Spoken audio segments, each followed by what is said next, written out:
Joe, can you tell us about? Let's just start getting into the context. I'm curious. I want to know, how bad are the mental health apps? Of course, here we have a woman and two boys rolling towards something, having fun. That is just a nice representation. And then I thought this measure twice kind of architectural curated vibe. That's cool. We're like creating something. Yeah. Last year, this was my vision board. I had a version of it for mobile.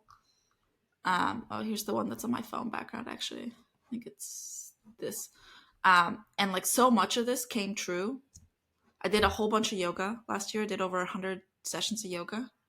I ended up going to Croatia on a girls' trip with 3 girls who came with me to Croatia. Nice. Like, I put this picture of mushrooms at the very top in my aspirational bucket.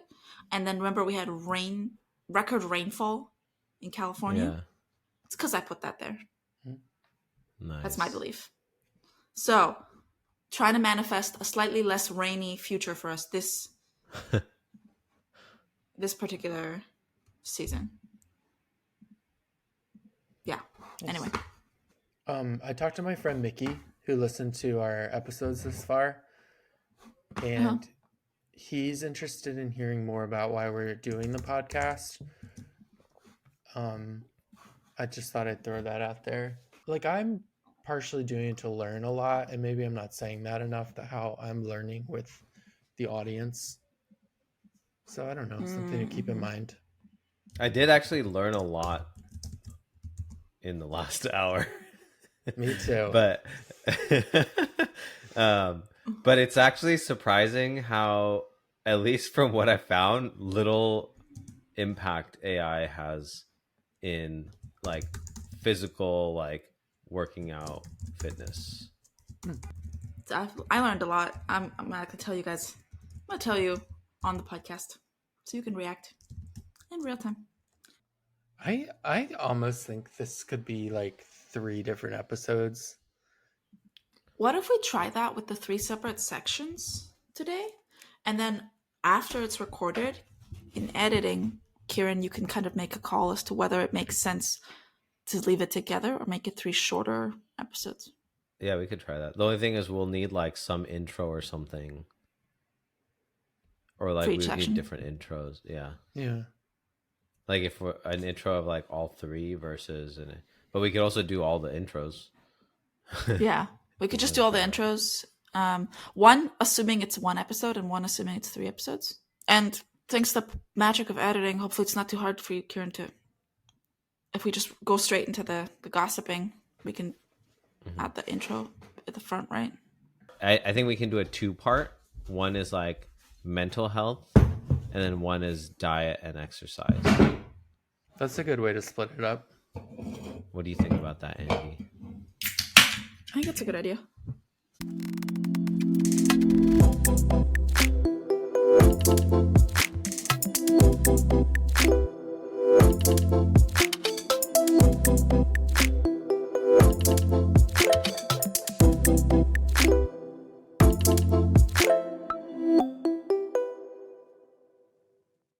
Hey everybody, welcome to AI FYI. My name is Andy. I'm here with Joe and Kieran. We are your friendly neighborhood podcast about artificial intelligence, machine learning, and the applications. We're 3 people who work in the tech industry, have a bunch of AI experience, and we're just generally curious people, and we love to gossip about what's happening in the AI world. And I believe today Joe's going to talk to us about wellness apps in the new year of 2024 in AI. That's right. We're going to be talking about wellness apps such as mindfulness apps, Headspace, but also some of those apps that are beginning to provide therapy to users all over the world, like BetterHelp and what else do we have here? Talkspace, and Headspace is getting into that game as well. So look forward to that. And this is part of a 2-part series on wellness and AI. So this is going to be all about mental health, and we're going to have another episode where we go into diet and exercise and fitness and more of the traditional wellness when you think about that applications and how AI is used there. Joe, can you tell us about? Let's just start getting into the context. I'm curious. I want to know, how bad are the mental health apps? Um, I think it's 50-50. I think there's some really good things. Good in that they will help scale in place of, the actual number of therapists. Bad in some of their data use practices, meaning capitalizing on the conversations of sad people to advertise. I actually What? didn't. Yes, actually did not see a lot of like unsafe use of generative natural language scenarios to provide therapy. It seems like these companies know that mental health is very um, fragile, and they have not started really capitalizing on like complete robo therapists to administer the therapy, which was my You're main using concern. using the word capitalizing. What do you mean? Like they're just, you think they'll eventually get there? Yeah, but I think as long as they can ensure safety first, which isn't a bad thing. I think people could receive robo therapy as long as it's safe and it's not hallucinating crazy stuff. I wonder how insurance claims work with like therapy and then robotherapy, right? Like if there's an app that's supposed to help you with your mental health, and then you end up with like you know you end up doing something crazy because you have a trigger from something totally unrelated, can you now go and blame this app for causing that? I don't know. That's a good question, but I mean, you can sort of pose the same question for a human therapist. Like, what if your human therapist says something? Are you able to sue, or do they have any liability? It's not so different from Uh, a self-driving car. Yeah, go ahead. yeah, the prompt engineering would get really crazy because, like, how do you make sure that the ChatGPT is practicing evidence-based counseling? Like, to make sure it's like I Yeah. found out recently that there's something called EFT tapping, which is like you basically tap certain parts of your face for a certain amount of time, and it like there's like research papers, it calms you down and it's like good therapy. Mm-hmm. Like I would have thought that was make believe if ChatGPT had been the one to tell me like no, go like this on your collarbones for a minute. Like I would have been like that's nonsense, but a nice therapist lady did it and was like, I promise you there's papers, and I was like, I don't believe you, so I googled it and there was papers. Yeah. Yeah, I mean, I've been learning a lot about this actually because my wife Mira is in grad school right now for to become a counselor, and there's a technique called EMDR, which is there's a somatic therapy, which is like a new kind of field of therapy that uses the body and the mind together. So somatic therapy is like actually using like physical techniques to impact the mind, and EMDR is like eye movement something something. It's I could probably look it up, but it's basically what you do is you like close your eyes and you just like tap and then move your eyes to simulate like a REM sleep, which causes these different pathways in your brain, and then you have this CBT like talk therapy while you're doing that with the therapist. And apparently, it's like one of the most effective forms of therapy, and it's like within one session, like 85% of like extreme trauma patients were like significantly improved. It's Dope. crazy. Yeah. Yes, and talking about wellness, we we know that there's a whole host of wellness apps out there. There's a lot focused on mindfulness, and some of the big ones are Headspace, Calm, and Insight Timer. I looked a lot into Headspace. That seems to be the most popular. Have you all ever used one? I have used I've used Headspace before. I've used Calm. I used the bedtime stories. Hmm. I love Headspace's bedtime stories, and they like shuffle sort of the things that happen in the stories so that every night you don't hear the same like plot. And it's not exactly a Hmm. story; it's more just like describing a scenario. And I thought that was maybe AI. like generating content that's unique from the content you heard the day before. So let's actually talk about how some of these apps use AI. And I sort of started with like, how do I imagine they use AI? Or like, how do I hypothesize that they do it? And then I went out and validated if they actually do it. So yeah, I talked a little bit about this. I don't think there's so much like generation of content. It's happening a little bit. But I saw that Headspace uses AI for like real-time adjustments. Basically, like if you search for something, then they can quickly go and adjust search results. That's sort of an obvious one. Mm-hmm. But you can do some like content adjustment. And like if you search for like stress related apps, they can use AI to understand that.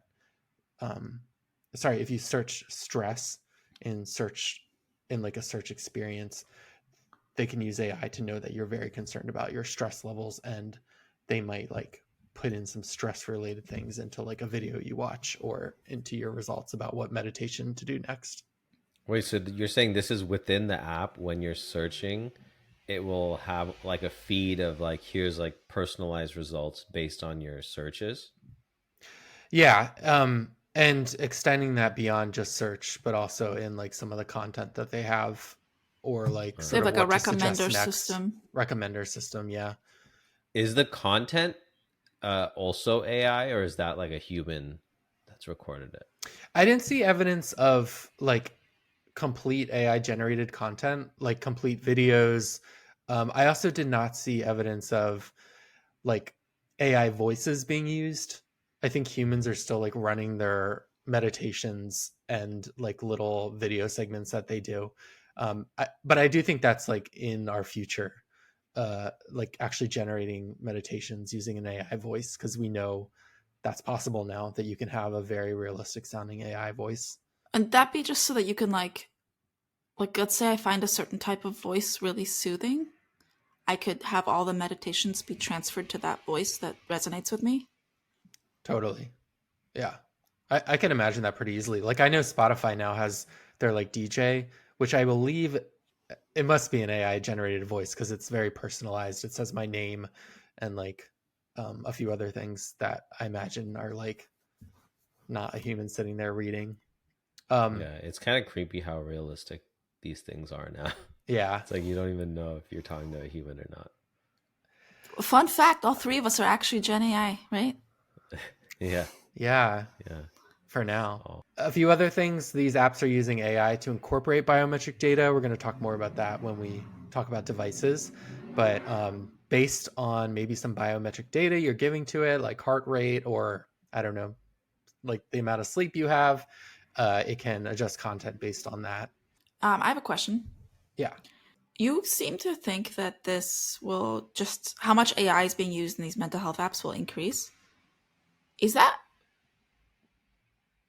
just because they have to make money and this will allow them to serve more people better and faster? Because like some part of me does not believe at all that no matter how intelligent a machine learning tool is, could never compete with a real human being, right? Like especially like I'm sure a seasoned therapist. We all know those older people in our lives who can just smell out bullshit a mile away. Like, how's an AI going to replicate that? Mm-hmm. I think we'll get into that in a minute because we're still in the realm of like mindfulness and meditation apps. Okay. I think their main use case for AI will be just making better content and reaching more people. And I think that's a really good thing. But these types of apps aren't targeted in the way that like a real therapy session would be. And so I think they can work in like broader strokes and not really worry as much about like safety in the way that you're describing. Mm-hmm.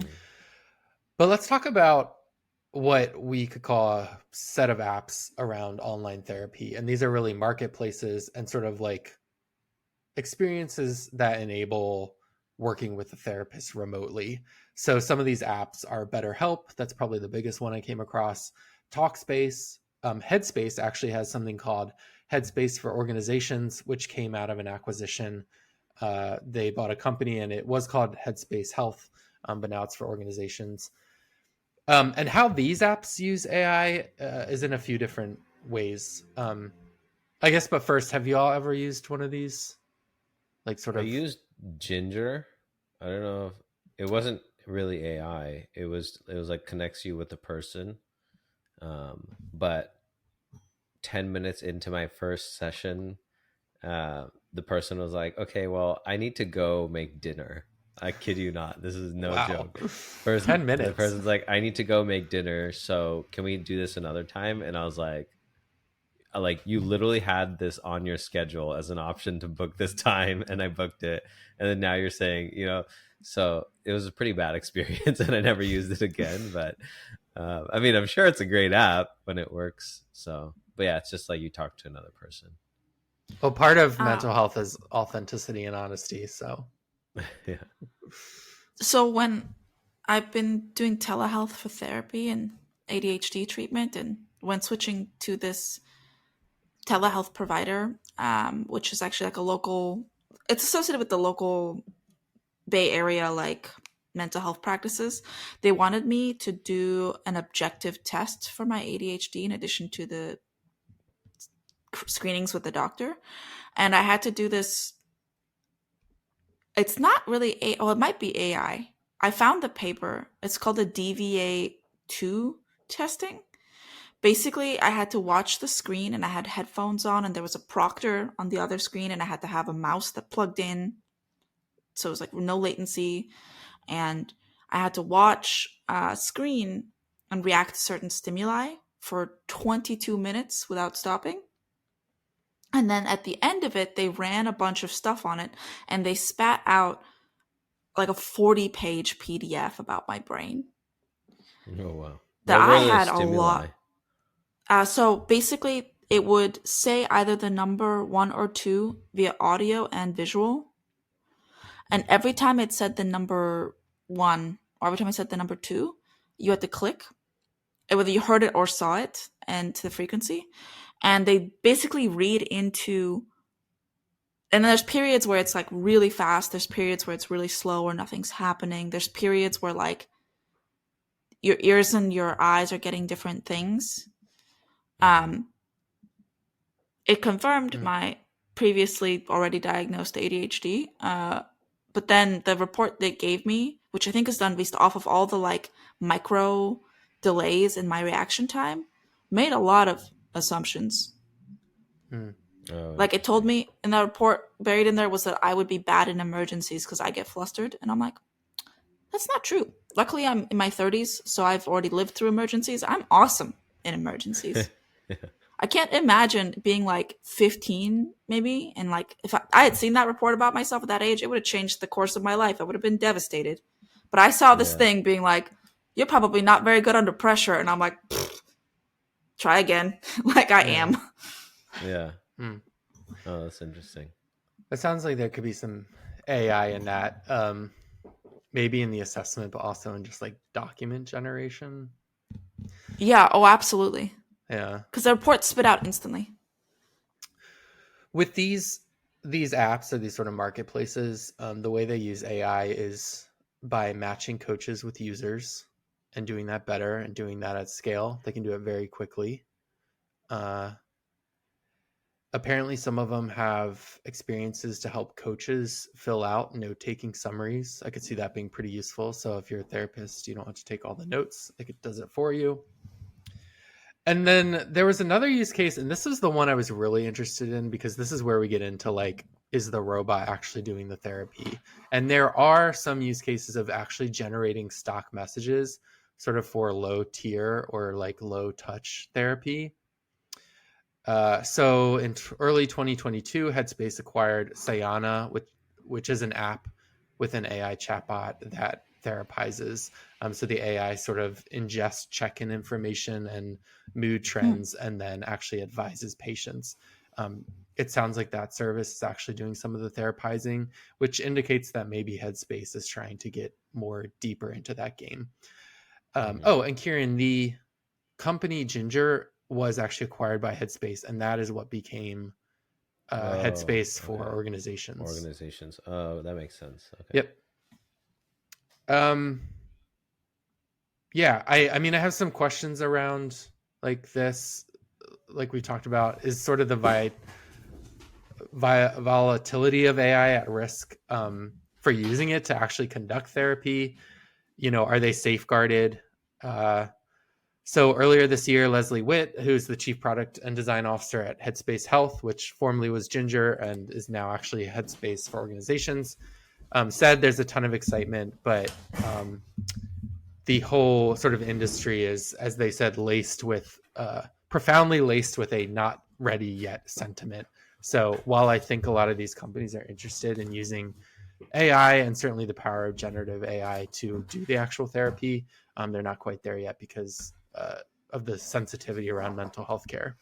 So, do they market AI, and like, is that one of the tenets of their marketing now? Because I know like a lot of other industries, like that is like use AI to power your organization with smart worksheets, or there's like a million different things. That's like all. I'm curious, like for these mental health apps, is that similar or is it different? That's a great question. And sort of off the cuff, I would say no, that they don't market it, because I do think it would turn people away, because I don't think people want to put their mental health into the hands of a robot yet. Mm. Yeah, why yet? Why the word yet? Because Ever, maybe. Because I have full confidence that like if people really do care about safety and they figure this out, then it means mental health care can be scaled out and it can reach so many more people at lower costs. I think that's certainly something I can imagine for the future, but like that's sort of scary if it's not quality healthcare. We need to be Mhm. really careful about it. How many people Huh. use these apps? Yeah, so I wish I had harder numbers on that and I can go find them. I sort of looked at the top mindfulness and these marketplace apps, and they're in the I wish I remembered, but the ones I've talked about all have more than a million users, Wow, probably Headspace far has more. over 70 million in 190 countries. Yeah, Whoa. I was like way off with that bar, but I saw a lot of apps out there that don't have even a million users. Oh yeah, I'm sure. Yeah. I mean, Headspace is that. I feel like that's just been there the longest. Headspace is the one where the other royal got a job, right? No, that was something else. I forget the name of No. that. BetterHelp? That might be it. BetterHelp or Better Up, something like that. So I also wanted just to like make note of apps that are out there that don't necessarily fit in mindfulness or like therapy or marketplace apps. We could throw astrology apps into this, and I think this is where, like, as machine learning and AI people, we could have a lot of fun. I use CoStar. There's also the Pattern. Have you all ever checked out one of these? Yeah, so I use CoStar because you referred me to it, and you're actually one of my only friends on CoStar. So every day I get a little report on how Joe and I should be interacting based off of our mutual astrology. And then I've used the pattern, but some girls at work are really into astrology and they hate CoStar because they say that AI generated astrology loses the important human touch that's necessary for accurate interpretation of the signs. This is really kind of the same argument we have about any like mental health app, is kind of like, what are we losing by letting robots do it? My Hmm. personal opinion is that astrology, which I don't exactly believe in, there is wiggle room where we can worry about safety less. I hope I don't ever have to eat those words, but like it can be a little more fun or like abstract. And like right now generative AI is really good at like making up shit, and it makes for interesting horoscopes. I use Yeah. CoStar, and like sometimes I'm like, who thought of this, or like what does this even mean? And I have no doubt that like AI can be used to generate it. Yeah, and I think it's because like astrology is like an explicitly unregulated, industry or whatever, right? Like no one expects that to actually, you know, be the predictor of their future or whatever. Versus like a mental health thing is like this is now a studied science. Yeah, but it's interesting to question like, is it unnatural or untrue because a robot made it? Like what I'd be curious what your coworkers say, Andy, about like what does a human bring to a horoscope that makes it more true than. Well, yeah, their beef is just with accuracy, actually. And they got me into an app called Chani, which is actually like a team of astrologers doing the same horoscope. And so for a while, every day I would look at like 5 different astrology apps and see how they would compare. And they were all equally creative as far as I'm concerned, all equally useful to me. Um, yeah. So, question for you, Kieran, because you said astrology is just whatever, and healthcare is research based. I recently heard about the reproduction crisis in psychology, where basically like they can't the replication crisis in psychology. They can't replicate experiments at all for some of the foundational things that we use to practice mental health today. So it might also be finger in the air, like everybody's doing their best as far as science goes. Yeah. No, I agree. I think like it is like, how do you measure that? I think we haven't measured it outside of like, it's always going to be subjective at the end of the day, because there's no like value, like, quantifiable number that you can put on like a mental health, right? It's always going to be a subjective evaluation versus like I can look at your blood pressure and get like a quantified value. So yeah, no, I think I agree. I think it's interesting, but then it's also like when you see a particular treatment. So the one that I keep going back to is EMDR, because that's the one that Mira has told me the most about. I looked at it's eye movement desensitization and reprocessing. And that's that, where you do like the eye movement and kind of simulate those REM sleep, which opens different neural pathways. And that has consistently received, improvements on those subjective measures, right? So it's still a subjective measure, but to consistently go from like, I'm like a 10 stressed and anxious to like a 3 or 4 is like, okay, there's like some notable thing. But yeah, it's like even that is a person, and it could be a placebo, like you never know, so I do think, maybe I can't speak on it too much because I'm not a therapist, but like I read some article the other day about how there's really only like 6 emotions, like fear, surprise, and then a couple more that I don't remember. But like if a robotherapist can at least get you so far as to place you in one of those buckets and then administer like the best approach to like dealing with those emotions, maybe that's something. Maybe that's like better than nothing. 2 thoughts I'm having.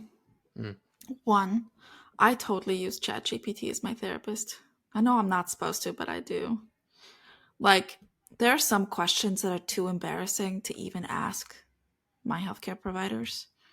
And I sort of think like, I'm just going to ask ChatGPT. Like, I'm going to bounce off. Like, when it's too squishy to Google. yeah, That's when I like throw it at ChatGPT and I tell it like, show me what are the things I even need to be Googling to know what the hell I'm dealing with here.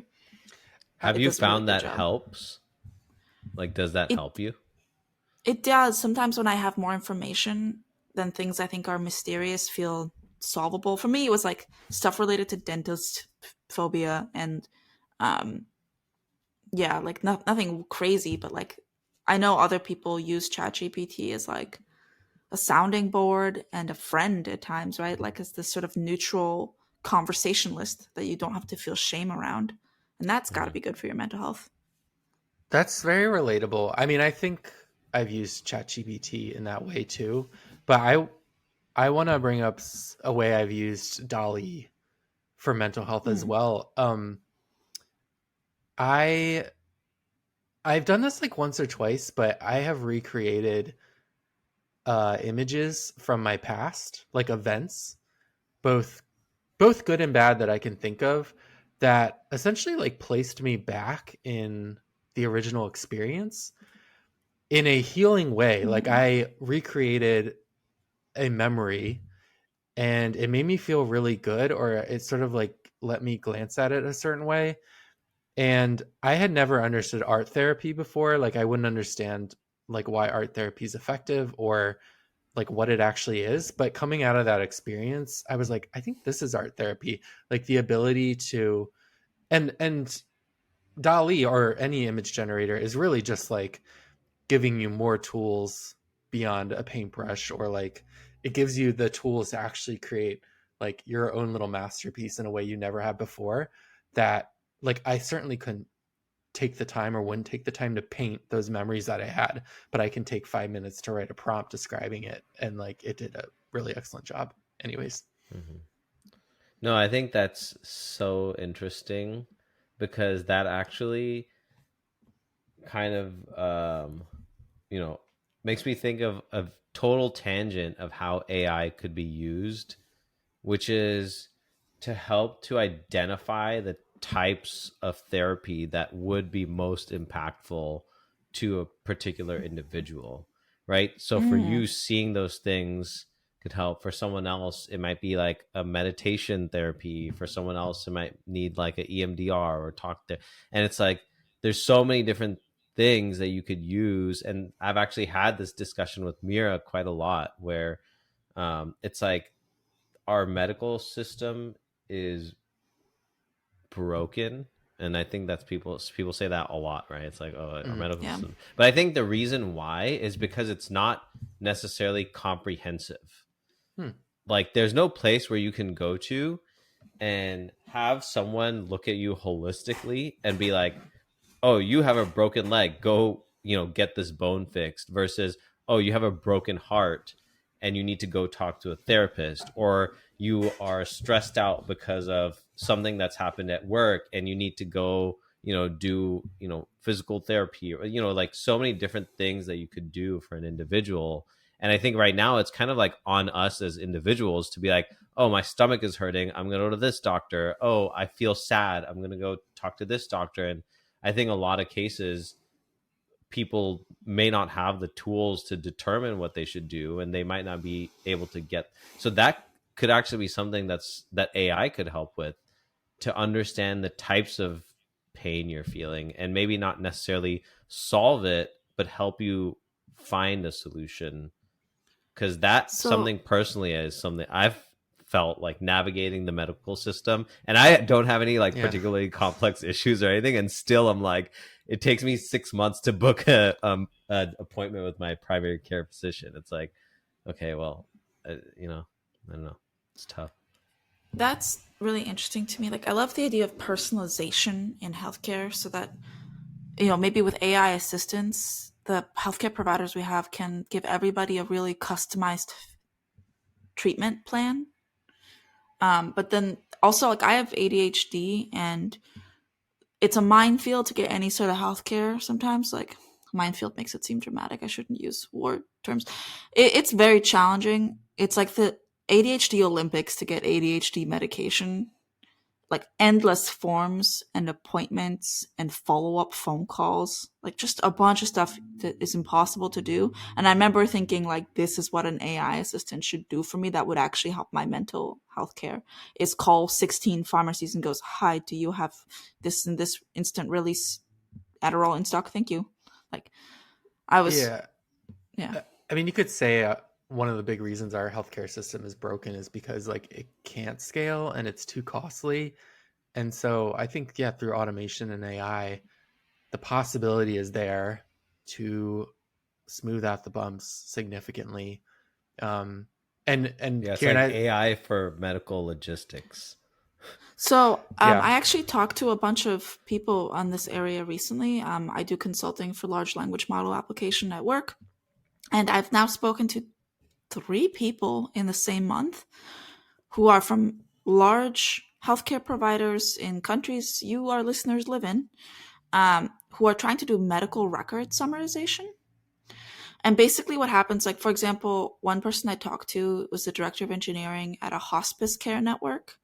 And he talked about like there are these nurses who get a patient in who like it's not good news, right? If you're in hospice care, but they have like at that point when the patient gets into the treatment, there's like a 300-page document of what their prior care has been and what has worked, what hasn't worked, what they've asked for, etc. And then that person has like 10 minutes max to do intake and set care guidelines. It's just impossible to ask them to read that. And so they're trying to come up with ways to have generative AI like read and summarize that accurately. I had big concerns with that personally because like there's a lot that could go wrong with that. Mm. But there's a lot that could also go right if you can do it safely. Because like otherwise how else are these poor, providers ever gonna get through so much documentation for a single patient? Yeah, that safety issue is a huge barrier right now. And will capitalism let these things, once they're safe, actually make it to the people? We'll see. Okay, so we talked about a couple apps. There's actually just a few more I wanted to talk about because as I was doing my research, I was like, these mindfulness apps and therapists aren't the only way people get mental health. I saw an app out there for like a self-care pet management app, almost like Tamagotchi, like work on your self-care by taking care of this digital animal. It also occurred to me that, huge swaths of the world are religious and there's like Bible apps. And if you like look to your religion for mental health and you have a Bible in your pocket, like something like that is going to do you a lot of good. And that's just one example. So I had this idea for an app. I'm going to give this away for free. Okay. Oh, you're welcome, public. Somebody should make an app that simulates having a dog. Let me pitch you on this. Having a dog is good for your health, objectively. Like people who have dogs end up living like 8 years longer than people who don't. Fact check those numbers on your own, people. I did not Google it recently. But people who have dogs live longer. And then if you listen to like the Huberman Lab podcast, for example, and you go into his like morning routine, he's all like, what's the first thing you should do in the day? Like go get a bunch of natural light, like go on frequent walks. I'm like, you know who helps you do that? A dog. But not everybody has the ability and the means to take care of an animal without possibly hurting that animal. So what if you had a digital dog? I'm thinking like Pokemon Go, but that works. That actually like tells you like now's a great time. You just woke up, go on a 5-minute walk to the nearest tree, just only to the nearest tree where your dog would relieve itself and come back, and that will help you. I think that could be really fun and would really help people. It would also be a good app for people that are like, I want to get a dog and let me try it out. Or like parents when their kids are asking them, it's like, all right, don't kill this virtual dog and then we'll think about getting you an actual dog. Well, check out Finch. This is the app I came across that seems to be the like top self-care pet app. I'm totally gonna try that out. Yeah, I want to check it out. It looks cute. I want to look into it a little bit more. To sort of close out this section on these type of apps, I want to tell a story. It's a good, the bad, and the ugly story, and it's about a tech nonprofit crisis helpline. It's called Crisis Text Line, and it seems like they do a lot of good. So they've said that data science is at the heart of everything they do, and they want to use technology to help people who are in crisis. So they're constantly looking at their data. And one of the things that they do is actually identify like what might be the situation that they're finding that they need to help with based on the words that are being used. So if they receive a message that says numbs or sleeve, there's a 99% chance that there's a situation involving cutting. If the words MG or rubber band are used, there's a 99% match for substance abuse. And if they use the word sex, oral, or Mormon, there's a good chance that that person's actually questioning if they're gay. So this opens the door for directing them to the right kind of help or the right kind of emergency level. I love that. Data science telling on the Mormons. Sorry, boys. So this, my understanding is this company works directly with people who reach out to them, but they've also partnered with big players like Meta and Google on their natural language use cases, so that even these bigger companies that hear or receive this kind of language can possibly provide help too. And I want to learn a little bit more about that. So that's the good. But then there was like a little bit of bad with this. So apparently other commercial companies have partnered with this company and gotten the data to basically see what does someone in crisis look like, but then has gone on to use it more negatively, not even negatively, but apparently there was another AI company that received this data and then used it to sell back to companies customer service patterns. So basically, you can take people in crisis and how you help them and then apply that to helping people who have customer service issues. That's not the worst thing in the world, but apparently these people in crisis did not know that their data was being used for this for-profit effort. Oh, wow. BetterHelp got busted basically taking their patient data and then using it, giving it to Facebook Meta to build advertising personas so that they can find other people in crisis that sort of match. I thought that, but then at the same time, it's like, okay, well, they are going and finding more people who could benefit from BetterHelp. As long as BetterHelp actually is BetterHelp, then maybe that's not the worst thing in the world. But I think the real trust breach is that the people in crisis didn't even know to begin with that their data was going to be used in this way. In fact, they were told it wouldn't. And so this situation with BetterHelp was the first time the FTC actually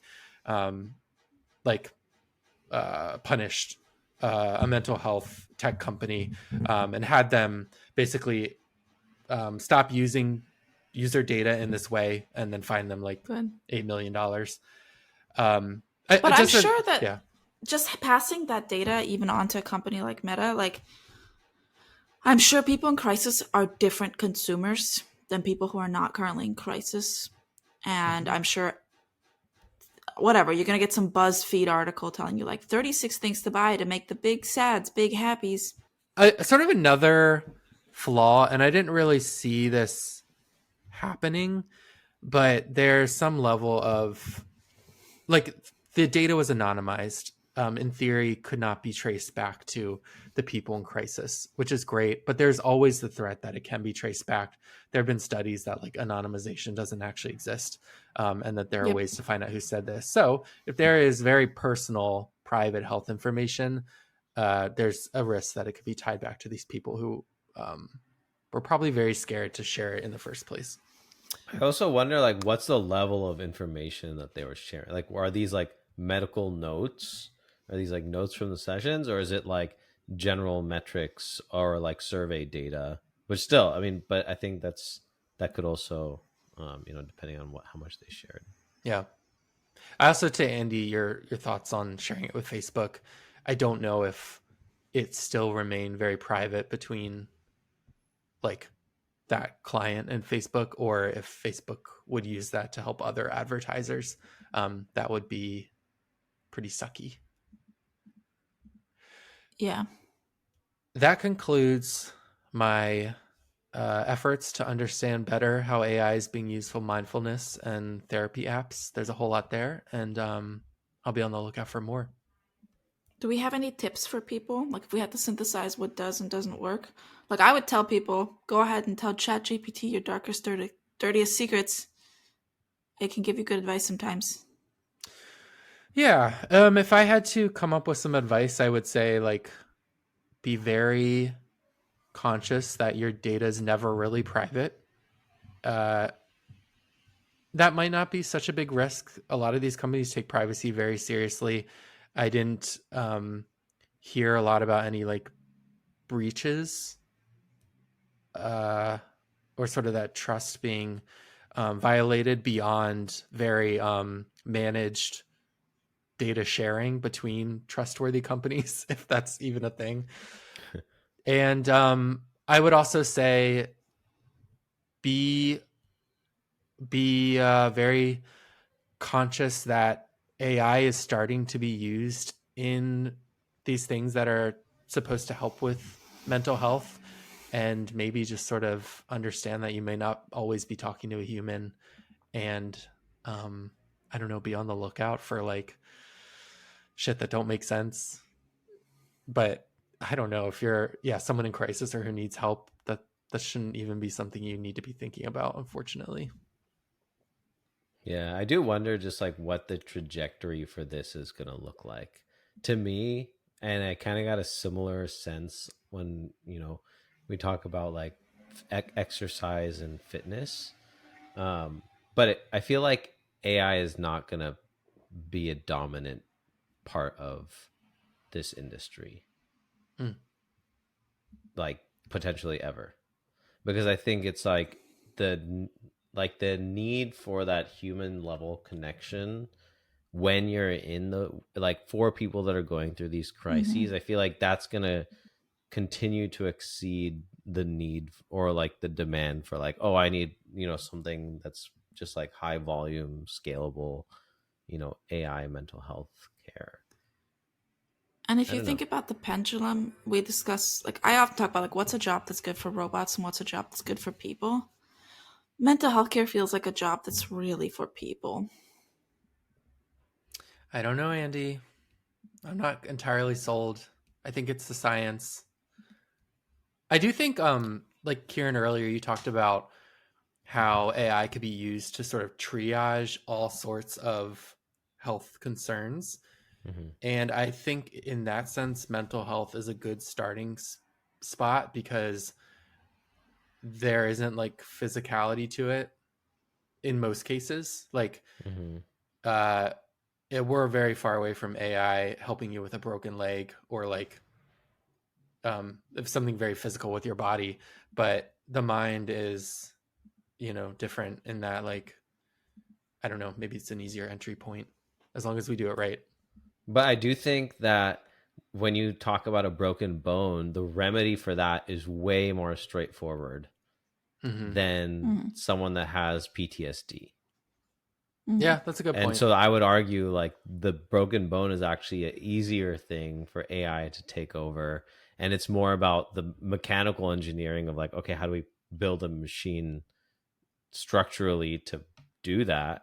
But I think when it comes to like physical things, I feel like AI can actually be more impactful, or at least I've seen more examples of it being impactful there than in mental health. And I don't I Yeah. think also this want to conversation hasn't convinced me more of that. I want to point out, we all know and love Star Trek: The Next Generation, and if you think about the people that Jean-Luc Picard surrounds himself with on his command team, you have Data, who is a robot and an AI, who is incredible for certain calculations, but on his other side is Deanna Troi, the ship counselor, who is an empath, and she's brought into just as many emergencies as Data is to deal with things through intuition. So I think there's some truth to what I'm saying, Joe, which is like, I think we understand that like these things, some jobs. I mean, I don't know. Like this was recorded in the '80s, I think. So like maybe it's masculine versus feminine, like the empath versus the Data stuff. But I think some things are just better done by people. Maybe I'm being a luddite. We'll see. One more sort of counter argument though is that like humans are very self-interested, and I've worked with like mental health professionals that were not suited to me, and also like sometimes their own fears, their own like hangups would come out in a way that wasn't helpful for me. And I think the optimal AI therapist like would not be self-interested. Mm-hmm. I mean, yeah, when you're working with a human, you're working with a human. So for better or worse. But we live with people. You have to like the reason you mental health even matters is because we live in societies. We live with other humans. And like I like the fact that some of my friends they'll listen to me whine and whine and whine about something and then they'll be like, "Okay, stop it. You've done this to me, Joe. You've been like, Andy, you just need to go to therapy." Like so like there's something about that human push and pull that like maybe we'll never empower an AI to tell you the tough love moment that you need to grow. Yeah. I think the tough I love don't moment could be know. factored in. Yeah, I think you could factor that. I'm just so on the fence here. Like I feel like when we've talked about other topics, to me it's like very clear how AI is like already making a huge impact and could potentially replace, a lot of behaviors. I feel like I'm very much on the fence here. Cuz I now can see Joe's perspective where it's like Mm. maybe it is good enough for like 85% of the cases, and that pain of having to go to 5 different therapists until you find someone that you can connect with is, you know, kind of driving the motivation for more AI therapy. I don't know. It's not so different from like how we say self-driving cars will make driving safer. There's human error in like humans behind the wheel, and there's a real case to be made that a self-driving car will get more safer than like humans driving. So I would then say that the AI needs to be a tool of scale and customization for the provider, not for an individual electing their own tree. Well, I don't know, actually. I don't know if what I just said, if I believe it. So the reason why I think it's different than a self-driving car is because a self-driving car, there's clear rules Mm-hmm. to follow. Even though there might be situations that are new when, a kid runs into the road or whatever, but there's always that rule of like, don't hit that kid or don't hit this object, stay within these lines. So I think it's much more objective to successfully navigate a street than navigating a person's brain. Because again, like And don't you hit might that not know kid how is an they're gonna. important mental health rule as well. Yeah, it is. Yeah.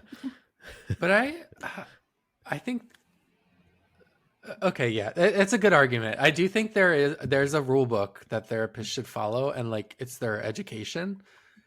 And like if they're doing something outside of that, then are they good therapists? But it's nuanced. It's nuanced. It's Yeah. a very good question. Well, I could be convinced that personalization and customization matters because, like you mentioned, like the art therapy, Joe, with AI. That sounds really cool, and I think of like, yeah, if you have somebody in your life who's going through a severe illness and you anticipate a nigh end, being able to like capture their voice, maybe, and they do this for ALS patients, like so they can have their own voice to text to voice Mhm. algorithms, but just being able to talk to that person or have them read you a story again years after maybe they've passed. I don't know if that's normal. I don't know if that That's would help, wild. That's but crazy. that could be. Listeners, write in. Do you think would you go see a robotherapist? Let us know. yeah, I'm Would it? genuinely curious what it's going to look like. And what are your expectations regarding how your data is treated? Like when I told you put your darkest secrets into ChatGPT, don't actually do that if it's anything you don't want some data scientist at OpenAI to see.